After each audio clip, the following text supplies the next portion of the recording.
بسم اللہ الرحمن الرحیم۔ ملتان میں سلطان نے کرامتیوں کو مٹا کر ملتان کو اپنا مستقل اڈا بنانے کا منصوبہ بنایا، مگر غزنی سے ایک قاصد آیا جسے ہرات کے گورنر ارسلان جاذب نے اس پیغام کے ساتھ بھیجا: غزنی پر ایلک خان کاشغر کے حکمران نے حملہ کر دیا ہے۔ سلطان یہ پیغام سن کر سر پکڑ کر بیٹھ گیا۔ سلطان ابو علی سنجویری کو ملتان کا گورنر مقرر کیا اور خود بھیرا پہنچا۔ وہاں اسے پتہ چلا کہ سکھ پال نے اسلام قبول کر لیا ہے اور اب سلطان کا مرید اور غلام بنا رہے گا۔ سلطان کا دماغ غزنی پہنچا ہوا تھا۔ اس نے سکھپال کو بھیرا کا امیر مقرر کر دیا۔ سلطان کو بتایا گیا کہ سانپ کے بچے پر بھروسہ نہ کیا جائے، لیکن وہ نہ مانا اور خود غزنی کی طرف روانہ ہو گیا۔ سکھپال آستین کا سانپ ہی ثابت ہوا۔ سلطان محمود غزنوی نے راجہ آنند پال کو شکست دی تو راجہ آنند پال اپنی راجدھانی میں جانے کی بجائے کشمیر کی طرف چلا گیا۔ پھر سلطان نے بھیرا کے راجہ بجی رائے کو شکست دی تو اس نے شکست کو برداشت نہ کرتے ہوئے خودکشی کر لی۔ اس کے بعد سلطان نے ملتان پر حملہ کر کے کرامتی فرقے کو مٹا ڈالا اور اس طرح اسلام کے چہرے پر جو کرامتیوں نے بادنما داغ ڈالا تھا دھو ڈالا۔ اس طرح سلطان نے پشاور، بھیرا اور ملتان کو اپنی راجدھانی میں شامل کر لیا۔ سلطان محمود اپنی جس کامیابی پر سب سے زیادہ خوش تھا وہ تھی راجہ سکھپال کا اسلام قبول کرنا۔ سکھپال تو بھیرا پر بڑے غرور سے حملہ آور ہوا تھا۔ اس کی ماں نے سکھپال کو اس امید پر بھیرا پر حملہ کرنے بھیجا تھا کہ وہ محمود غزنوی کو قیدی بنا کر لائے گا اور اس طرح اپنے باپ راجہ آنند پال کا جانشین بن جائے گا۔ لیکن سکھپال کو نہ صرف سلطان کے سامنے ہتھیار ڈالنے پڑے بلکہ سکھپال نے اپنا مذہب بھی سلطان کے قدموں میں رکھ کر اسلام قبول کر لیا۔ سکھپال نے مولوی سعید کے ہاتھ پر اسلام قبول کیا اور اس عالم نے سکھپال کا نام نواسہ شاہ رکھا۔ سلطان نے اپنے مشیروں کے منع کرنے کے باوجود اس نو مسلم کو بھیرا کا امیر مقرر کر دیا۔ امیر کی حیثیت آج کے گورنر کے برابر ہوا کرتی تھی۔ راجہ آنند پال اور اس کے بیٹے کو ہندوستان میں یہ اہمیت حاصل تھی کہ یہ خاندان پنجاب کا حکمران تھا اور پنجاب ہندوستان کا دروازہ تھا، اور پنجاب کی اہمیت سے سلطان اچھی طرح واقف تھا۔ سلطان نے بھیرا اور ملتان کو اپنی سلطنت میں شامل کر کے ہندوستان کا دروازہ توڑ دیا تھا، مگر اسے اس دروازے میں داخل ہوتے ہی غزنی واپس جانا پڑا، کیونکہ اسے اطلاع ملی کہ کاشغر کے حکمران ایلک خان نے غزنی پر حملہ کر دیا ہے۔ سلطان نے ملتان سے روانہ ہوتے ہی ایک تیز رفتار قاصد کو بھیرا اس حکم کے ساتھ بھیجا کہ امیر بھیرا نواسہ شاہ یعنی سابق سکھپال اور فوج کے سالار اور نائب سالار اسے بھیرا سے باہر دریائے چناب پر ملے۔ ملتان کے امیر ابو علی سنجویری سالار اور نائب سالاروں کو سلطان ساتھ لے آیا تھا۔ سلطان بھیرا کے قریب سے گزر کر جب مطلوبہ جگہ پہنچا تو جن لوگوں کو سلطان نے بلایا وہ سب وہاں موجود تھے۔ ان سب کو توقع تھی کہ سلطان یہاں کھانا کھانے کے لیے رکے گا، اس لیے انہوں نے دریا کے کنارے مکمل کھانے پینے کا انتظام کر رکھا تھا، لیکن سلطان نے کھانے کی طرف دیکھا تک نہ تھا۔ سلطان گھوڑے سے اترا اور سب کو اپنے سامنے کھڑا کیا۔ سلطان نے سب کو مخاطب کرتے ہوئے کہا کہ میں ہندوستان سے اتنی جلدی واپس جانے کے لیے نہیں آیا تھا۔ آپ سب جانتے تھے کہ میں یہاں کیوں آیا تھا، پھر بھی میں آپ سب کو یاد دلا دیتا ہوں تاکہ کہیں ایسا نہ ہو کہ میرے جانے کے بعد آپ میں سے کوئی ہندوستان کے طلسم میں گرفتار نہ ہو جائے۔ ہم یہاں اسلام کے سوکھے پیڑ کو ہرا بھرا کرنے آئے ہیں۔ ہم یہاں اس اللہ کا پیغام لے کر آئے ہیں جو وحدہ لا شریک ہے۔ ہم یہاں کے لوگوں کو بتانے آئے ہیں کہ خدا پتھر کے نہیں ہوا کرتے۔ ہم یہاں اپنے رسول اکرم صلی اللہ علیہ وسلم کا پیغام لے کر آئے ہیں۔ آپ سب جانتے ہیں کہ جب تک یہ پیغام مسلمانوں کے لیے مشعل راہ بنا رہا اب تک اسلام پھلتا پھولتا رہا، مگر جب ان پر بادشاہی کا نشہ طاری ہوتا گیا تو یہ مشعل بجھنے لگی اور اندھیرا ہونے لگا۔ ہندوستان میں یہ مشعل آئی تھی، محمد بن قاسم نے اس سرزمین کو اسلام کے نور سے منور کیا تھا۔ پھر یہاں کے آسمان نے وہ بھی وقت دیکھا جب یہاں کی مسجدیں ویران ہو گئیں، اذانیں خاموش ہو گئیں، بت پرستوں نے یہاں کے مسلمانوں کو تلوار کی نوک پر ہندو بنانا شروع کر دیا۔ مسلمانوں کے لیے یہاں کی زمین پر جینا دو بھر کر دیا گیا۔ مسجدوں کی جگہ بت خانے ابھرنے لگے۔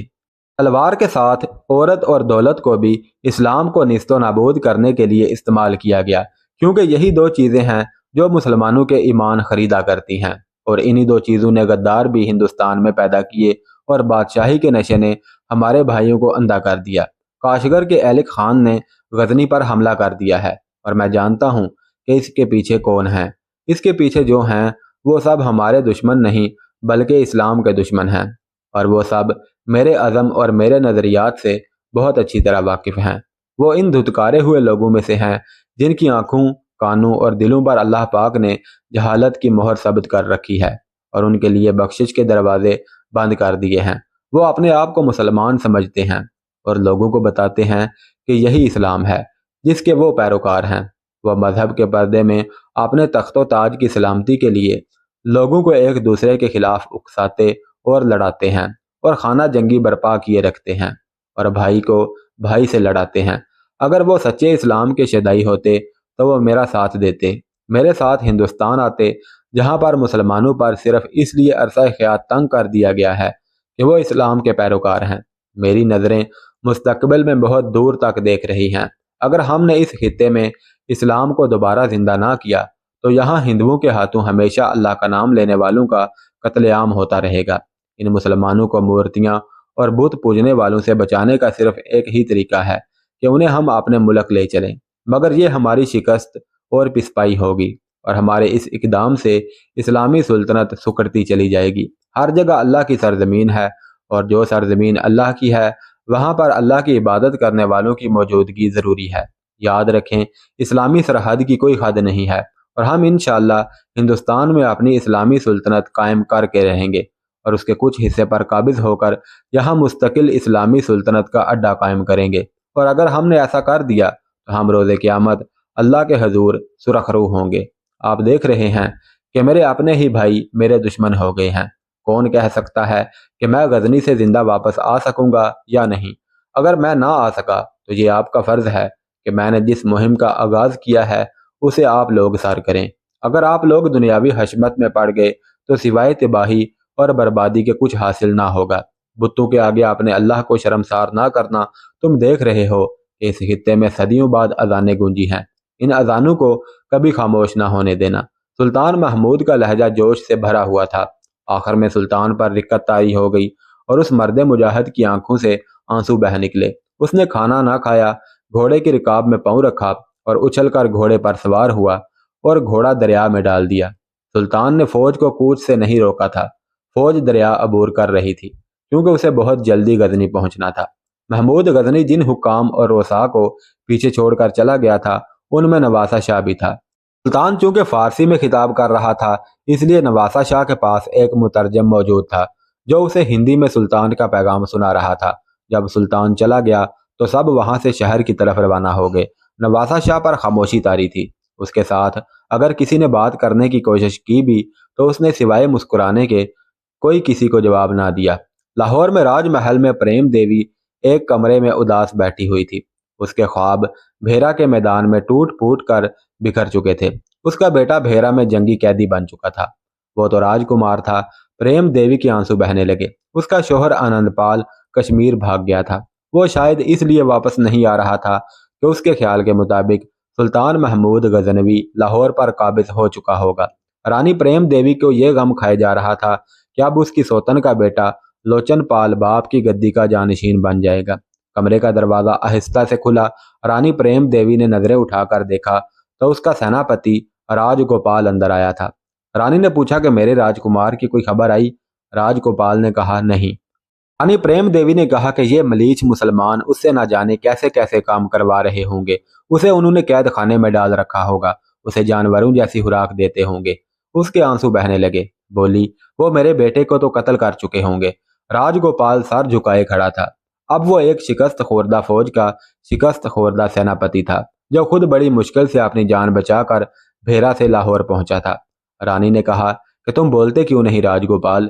کیا تم میرے بیٹے کو مسلمانوں کی قید سے چھڑوا نہیں سکتے؟ کیا تم اپنی فوج کے 100 فوجی راج کمار کو چھڑانے کے لیے قربان نہیں کر سکتے؟ کیا ہماری فوج میں راج دربار کی عزت پر قربان ہونے والا ایک بھی سپاہی نہیں ہے؟ کیا وہ مسلمانوں کے بھیس میں وہاں تک نہیں پہنچ سکتے جہاں میرا بیٹا قید ہے؟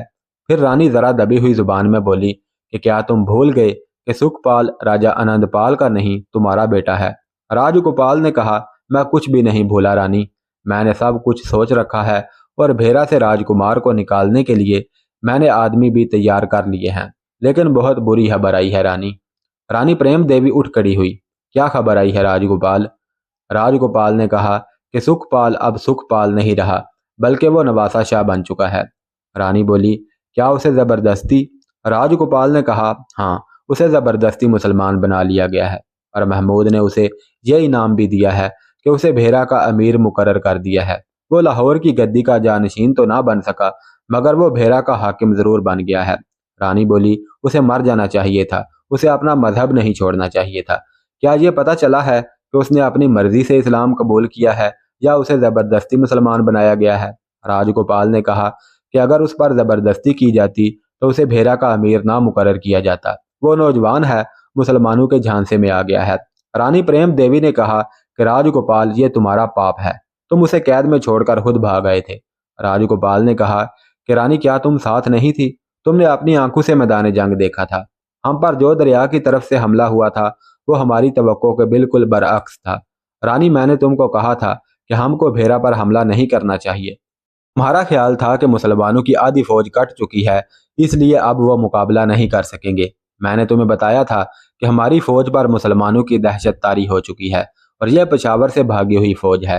اس فوج کو یہ بھی معلوم تھا کہ ہمارا راجہ بھگوڑا ہو چکا ہے، وہ ابھی تک اپنی راجدھانی میں واپس نہیں آیا ہے۔ رانی نے کہا کہ مجھے اس بھگوڑے راجہ کی رانی کہلاتے ہوئے شرم آتی ہے۔ اگر وہ مر گیا تو میں اس کی چتا پر نہیں چڑھوں گی، میں اپنے بھگوڑے خامد کی چتا پر خود کو زندہ نہیں جلاؤں گی۔ راج گوپال نے کہا کہ میں پہلے ہی سوچ چکا ہوں، اگر مہاراج کے خاندان نے تمہیں زبردستی چتا پر چڑھایا تو میں تمہیں بچا کر اتنی دور لے جاؤں گا جہاں ہم تک کوئی بھی نہیں پہنچ سکے گا۔ رانی پریم دیوی بولی کہ تم اتنے بہادر نہیں ہو کہ میں تمہارے بھروسے سے کوئی بات کروں۔ تم نے تو میری محبت کی بھی پرواہ نہ کی۔ میں اپنے خامد کو تمہاری خاطر دھوکہ دے رہی ہوں۔ کیا راج دربار کا کوئی آدمی، خواہ وہ کتنے ہی اونچے رتبے والا ہو، اس طرح ایک رانی کے کمرے میں آ سکتا ہے جس طرح تم آتے رہتے ہو؟ حالانکہ سیناپتی کو بھی ہم اتنا بڑا آدمی نہیں سمجھا کرتے۔ راج گوپال نے کہا کہ کیا تم احسان جتلا رہی ہو؟ تم بھی بہت کچھ بھول رہی ہو کہ میں نے تمہاری محبت کی خاطر ہی یہ خطرہ مول لیا تھا کہ بھیرا پر جا حملہ آور ہوا اور ذلیل و خوار ہوا۔ تمہارے حکم سے فوج کو شہر سے باہر نہیں نکالا جا سکتا تھا۔ مہاراج آ گئے تو میں انہیں کیا جواب دوں گا؟ وہ مجھے زندہ نہیں چھوڑیں گے۔ رانی نے کہا کہ میں زندہ رہی تو تم بھی زندہ رہو گے۔ تم سکھپال کو بھیرا سے نکالنے کی کوشش کرو۔ راج گوپال نے کہا کہ مجھے جس آدمی نے خبر دی ہے کہ سکھپال مسلمان ہو گیا ہے، اس نے یہ بھی بتایا ہے کہ سکھپال اپنی مرضی سے مسلمان ہوا ہے، اسی لیے اسے بھیرا کا امیر مقرر کیا گیا ہے۔ رانی نے کہا کہ سکھپال کو اغوا کروا لو اور اسے یہاں تک لے آؤ۔ اس نے میرا دودھ پیا ہے اور میرے دودھ میں ملاوٹ نہیں ہے۔ اسے ایک ہندو ماں کا دودھ زیادہ دیر مسلمان نہیں رہنے دے گا۔ یہ اس لیے بھی ضروری ہے کہ اس طرح مہاراج ہماری شکست بھی معاف کر دیں گے، مگر یہ کبھی برداشت نہیں کریں گے کہ راج کمار مسلمانوں کے آگے ہتھیار ڈال دے اور ان کا مذہب قبول کر کے انہی کا ہو کر رہ جائے۔ اگر میری اور اپنی سلامتی چاہتے ہو تو سکھپال کو بہلا پھسلا کر یا اغوا کروا کر یہاں لے آؤ۔ جان پر کھیل جانے والے فوجی تیار کرو، کیونکہ اب یہ کام لازمی کرنا ہے۔ وہ تمہارا خون ہے اور اس عورت کا بیٹا ہے جس نے تمہاری محبت کی خاطر اپنے خامد کو دھوکہ دیا ہے۔ میں محسوس کر رہی ہوں کہ مجھے میرے گناہ کی سزا مل رہی ہے۔ خامد شکست کھا کر بھاگ گیا ہے اور بیٹا مسلمانوں کی قید میں چلا گیا ہے۔ پریم دیوی اٹھ کھڑی ہوئی، وہ عزم سے بولی، اپنے راج کمار کو میں خود واپس لاؤں گی، اگر نہ لا سکی تو وہیں مر جاؤں گی۔ راج گوپال نے کہا کہ یہ میرا کام ہے، اتنا مت تڑپو، میں انتظام کرتا ہوں، میں اسے لے آؤں گا۔ بھیرا میں ایک مسلمان سالار کے گھر محمود غزنوی کی فوج اور شہری انتظامیہ کے 4-5 حکام بیٹھے ہوئے تھے۔ ایک سالار نے کہا کہ ہم پر سلطان بڑی نازک ذمہ داری ڈال گئے ہیں۔ میں نے لاہور میں اپنے جاسوس سے رابطہ کر لیا ہے، راجہ آنند پال ابھی تک لاہور واپس نہیں آیا، وہ کہیں چھپ کر ہمارے خلاف تیاریاں کر رہا ہوگا۔ نائب سالار نے کہا کہ سب سے نازک ذمہ داری تو یہ ہے کہ سلطان ایک نو مسلم کو یہاں کا امیر مقرر کر گیا ہے، کیا ہمیں اس پر اعتماد کرنا چاہیے؟ محفل جاری تھی، ہر ایک اپنا اپنا عندیہ پیش کر رہا تھا۔ شہر کے ایک حاکم نے کہا کہ سانپ کی اگر کینچلی بدل دیں تو وہ بدلے گا نہیں بلکہ سانپ ہی رہے گا، اور نہ ہی اس کی فطرت بدلے گی۔ آپ لوگ غزنی سے یہاں آئے ہیں اور میں یہیں کا رہنے والا ہوں۔ آپ ایک ہندو کو مسلمان تو بنا سکتے ہیں مگر اسے مسلمانوں کا دلی طور پر دوست نہیں بنا سکتے۔ بھیرا میں کئی ہندوؤں نے اسلام قبول کیا ہے مگر وہ سب بے ضرر ہیں، وہ لوگ اسلام کے سانچے میں ڈھل جائیں گے، لیکن میں یہ تسلیم نہیں کر سکتا کہ ایک راج کمار جس کے دادا اور باپ کو آپ لوگوں نے شکست دی، اس راج کمار کے دل سے آتش انتقام آپ کس طرح سرد کر سکیں گے؟ مجھے سمجھ نہیں آئی کہ محمود جیسے سمجھدار سلطان نے ایک نو مسلم کو یہ اعزاز کیسے دے دیا۔ ایک اور نے کہا کہ یہ نو مسلم اپنی عادتیں کس طرح بدل سکے گا؟ یہ شراب کا عادی ہوگا، اس کے ہاں ہر رات ناچ گانا ہوا کرتا ہوگا، اس کی خدمت کے لیے جوان لڑکیاں موجود رہتی ہوں گی، کیا یہ اتنی جلدی مومن بن گیا ہوگا؟ سالار نے کہا کہ ہم اس کے خلاف کچھ نہیں کر سکتے، کیونکہ سلطان کا حکم ہے کہ اپنے امیر کی اطاعت کرنا۔ ایک اور حاکم نے کہا کہ لیکن اسلام کا یہ بھی حکم ہے کہ اگر امیر گناہ کرے یا غدار ثابت ہو تو اسے اٹھا کر باہر پھینک دو اور اس کی جگہ اسے دو جو مذہبی اور معاشی لحاظ سے اس ذمہ داری کا اہل ہو۔ سالار نے کہا کہ ہمیں اس پر نظر رکھنی پڑے گی کہ نواسہ شاہ ہمیں دھوکہ تو نہیں دے رہا۔ اس کے حکم سے راجہ بجیرائے کی فوج کے جنگی قیدیوں کو باقاعدہ فوج میں شامل کر لیا گیا ہے۔ انہوں نے میری موجودگی میں سلطان کی وفاداری کا حلف اٹھایا ہے۔ ایک شہری نے حاکم سے پوچھا کہ ہندو سپاہی کیسے ہیں؟ سالار نے جواب دیا کہ اچھے ہیں، ہمارے سپاہیوں کے ساتھ مل کر اور اچھے ہو جائیں گے۔ ہمیں ان کی ضرورت بھی ہے کیونکہ کچھ فوج سلطان اپنے ساتھ لے گئے ہیں۔ اگر آنند پال نے حملہ کر دیا تو ہماری فوج کی نفری اتنی تھوڑی ہے کہ مقابلہ نہیں کر سکے گی۔ سلطان اجازت دے گئے ہیں کہ ہندوؤں کو فوج میں شامل کیا جائے، ان کی تنخواہیں زیادہ مقرر کی جائیں اور انہیں مراعات بھی زیادہ دی جائیں۔ یہ محفل بغیر کسی نتیجے پر پہنچے ختم کر دی گئی۔ نواسہ شاہ نے اپنی عادتیں بدل لی تھیں، شراب بھی پینا چھوڑ دی تھی۔ مولوی سعید اسے قرآن پڑھاتے اور ساتھ معنی بھی سمجھاتے تھے۔ اس نے نماز بھی پڑھنا شروع کر دی تھی۔ وہ اسلامی تعلیمات سے متاثر ہو چکا تھا۔